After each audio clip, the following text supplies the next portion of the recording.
Good morning, dear kids. You are studying force and laws of motion. Today's topic is momentum. As you know that momentum is the product of mass and velocity. To understand momentum, we should take some examples which are already given in your books. I am going through these examples. After having these examples, you will definitely understood the term momentum. Have a look for first example. We know that cricket ball is much more heavy than tennis ball, yes और not. Cricket ball का वजन tennis ball से क्या होता है, ज़्यादा होता है। Suppose we throw a cricket ball and tennis ball, यदि हम क्रिकेट बॉल और टेनिस बॉल को फेंकते हैं, both with the same speed, एक ही स्पीड से, स्पीड को वेलोसिटी भी कहते हैं, it will found that more force is required to stop the cricket ball. आपको पता लगेगा कि क्रिकेट बॉल को रोकने के लिए ज़्यादा फोर्स की ज़रूरत पड़ेगी और कम फोर्स की ज़रूरत पड़ेगी टेनिस बॉल को रोकने के लिए। ऐसा क्यों हुआ, व्हाई दिस हैपेंड? क्योंकि क्रिकेट बॉल का मास क्या है, ज़्यादा है, उसका इनर्शिया भी ज़्यादा होगा। तो इनर्शिया जिसका ज़्यादा होता है उसको रोकने के लिए हमें ज़्यादा फोर्स की ज़रूरत पड़ेगी। टेनिस बॉल का in comparison to cricket ball mass क्या है, कम है। कम मास है तो इनर्शिया भी कम होगा, कम इनर्शिया है तो फोर्स भी कम लगेगा उसको रोकने के लिए। तो हम समझ पा रहे हैं force required to stop a moving body is directly proportional to its mass. जो फोर्स लग रहा है किसी चलती हुई वस्तु को रोकने के लिए, वह डिपेंड करता है ऑब्जेक्ट के मास पर। Now if we throw two cricket ball with the same mass at different speed और वेलोसिटी, यदि दो क्रिकेट बॉलों को हम सेम वेलोसिटी से फेंकें और उनकी मास क्या हो, उनका मास सेम हो, it will be found that more force is required to stop the cricket ball which is moving fast। हम ये देखते हैं कि जो क्रिकेट बॉल जो है फास्ट मूव कर रही है, तेज़ स्पीड से चल रही है, उसको रोकने के लिए ज़्यादा फोर्स की ज़रूरत पड़ती है। तो क्या बात समझ में आती है? बात ये समझ में आती है the force required to stop a moving body is directly proportional to its speed also. तो स्पीड पर भी डिपेंड करता है। The quantity of motion in body depends on mass and velocity. तो ये दो बातों पर निर्भर करता है, एक तो मास पर, दूसरा वेलोसिटी पर। That's why momentum of a body is defined as product of its mass and velocity. Momentum जो है प्रोडक्ट है किसका, मास और वेलोसिटी का। We use letter P for momentum and M for mass and V for velocity। तो आपको एक relation मिला P equal to m b, ये आपको याद होना चाहिए formula. If a body is at rest its velocity is zero. यदि कोई ऑब्जेक्ट रेस्ट अवस्था में है, रुका हुआ है, उसकी वेलोसिटी क्या होगी, जीरो होगी, और उसका मोमेंटम भी क्या होगा, जीरो होगा, क्योंकि मोमेंटम डिपेंड कर रहा है किस पर, स्पीड पर। स्पीड ही जीरो है, रुका हुआ है, तो मोमेंटम भी उसका जीरो होगा। तो मोमेंटम क्या है बच्चों?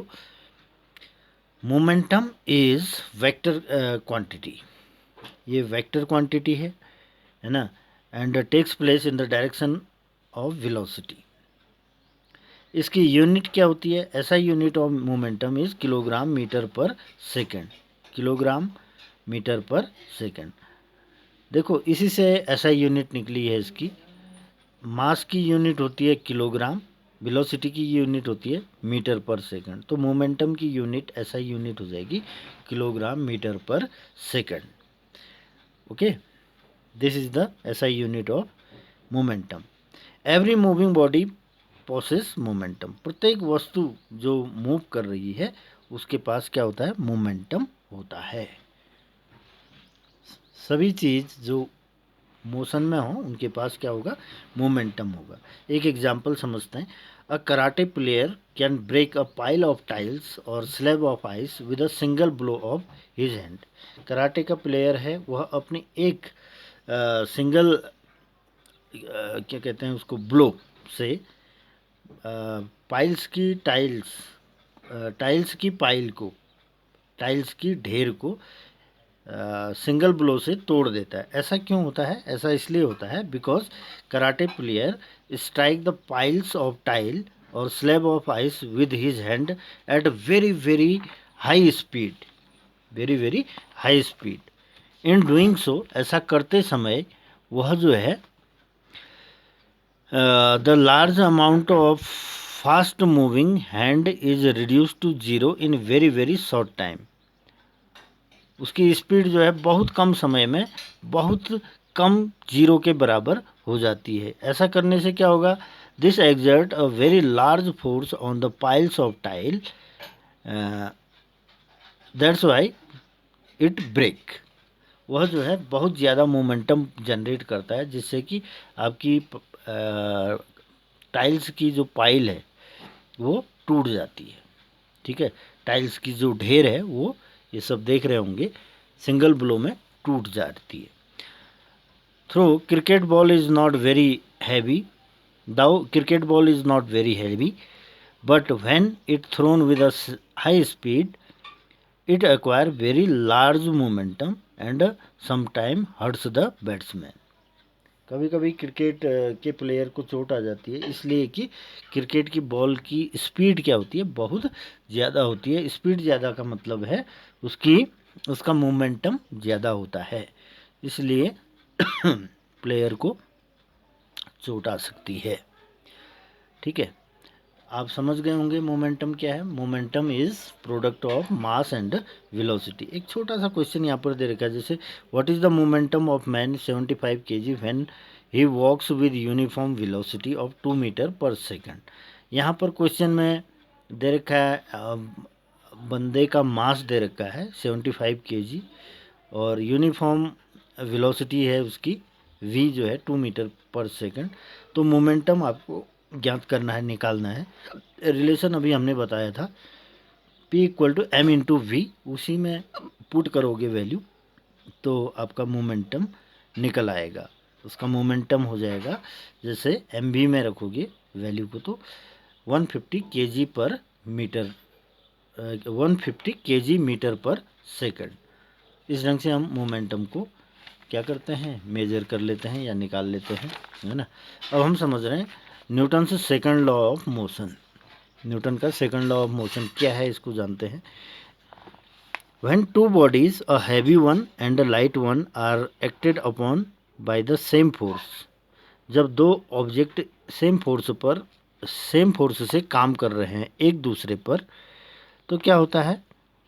The light body attain higher velocity than the heavy one,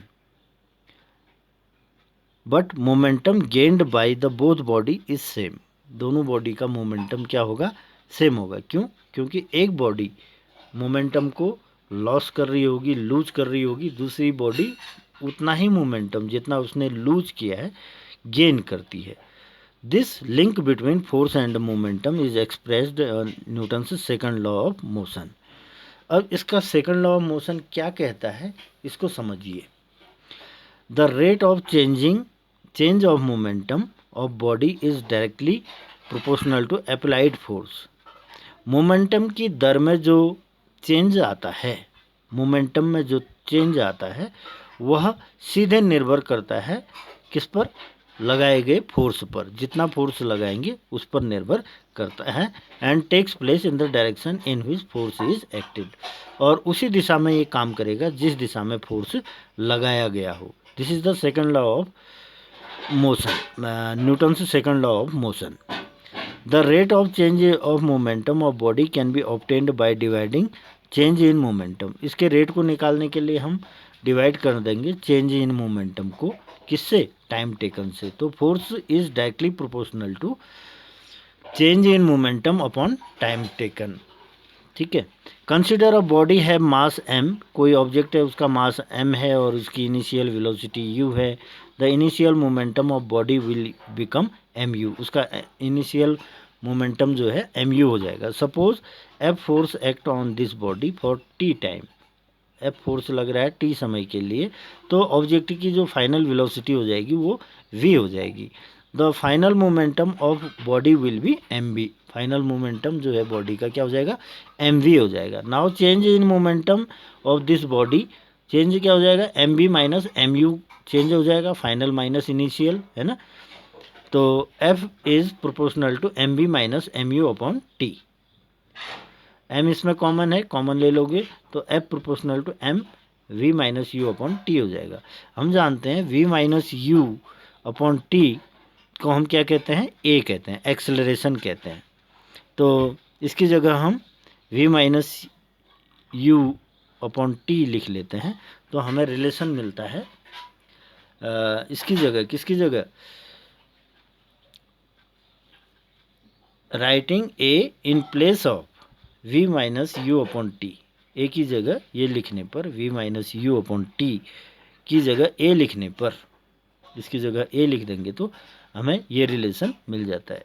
v minus u upon T की जगह हम क्या लिख रहे हैं, a लिख रहे हैं, तो ये रिलेशन हो जाता है F proportional to m into a। Thus, force acting on a body is directly proportional to product of mass of the body and acceleration produced by the body by action of the force। तो हम कह सकते हैं F equal to K M A, where K is constant and its value in SI unit is 1. You can say that F equal to m into A. Force F equal to m into A. This formula you must have to memorize for the sake of numerical problems. इस फार्मूले में तीन variables हैं, अगर आपको दो variables पता है तो तीसरे वेरिएबल को आप निकाल सकते हो। This is about the Newton's second law of motion. Hopping that कि आप समझ गए होंगे इसको। मिलते हैं नेक्स्ट वीडियो में नई बातों के साथ। उससे पहले फोर्स की यूनिट, इसकी यूनिट एसआई यूनिट जान लो पहले इस केस में। तो ये इसकी एसआई यूनिट हो जाएगी KG metre per second square.